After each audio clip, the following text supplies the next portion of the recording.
सुप्रभात। जय श्री कृष्ण। कल अध्ययन किए गए श्लोकों के माध्यम से हमने यह समझा कि श्री कृष्ण अपना विस्तृत स्वरूप बताते हुए अंत में संक्षेप स्वरूप अर्जुन से कहते हैं कि हे अर्जुन, समस्त जीवों के भीतर जो बीज विराजमान है, जो बीज स्थित है, जिसके माध्यम से उस जीव का उद्गम हुआ है, वह बीज मैं ही हूँ।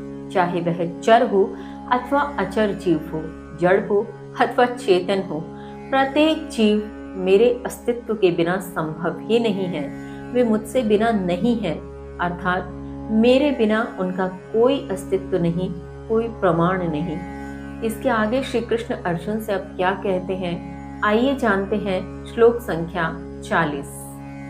न अंतो अस्ति मम दिव्यानां विभूतिनां परं तप, एष तु देशतः प्रोक्तो विभूतिर्विस्तरो मया, विभूतिर्विस्तरो मया।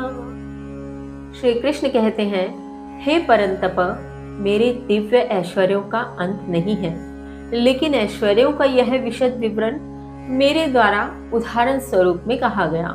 भावार्थ, यहाँ श्री कृष्ण अर्जुन से कहते हैं कि हे अर्जुन, हे परंतप, मेरे ऐश्वर्यों की सीमा नहीं है।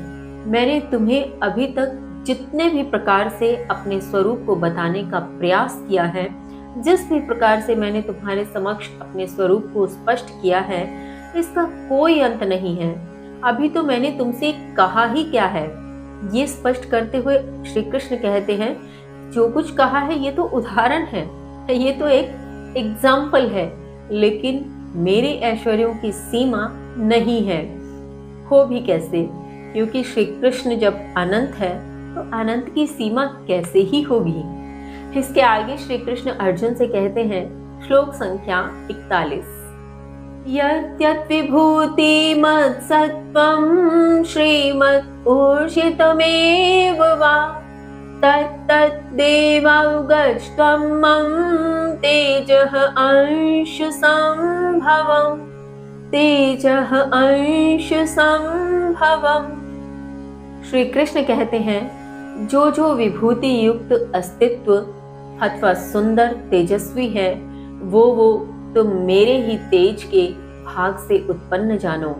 भावार्थ, यहाँ श्री कृष्ण अर्जुन से कहते हैं कि अर्जुन, तुम्हें विभूति युक्त जो भी अस्तित्व इस सृष्टि पर दिखलाई पड़ता है, जो भी सुंदर है, तेजस्वी है, जिसमें किसी भी प्रकार की विभूति से युक्त वह अस्तित्व है, वह सब तुम मेरे ही तेज के भाग से उत्पन्न जानो, मुझसे ही हुआ जानो। इस प्रकार से तुम मेरे विस्तार को समझ सकते हो।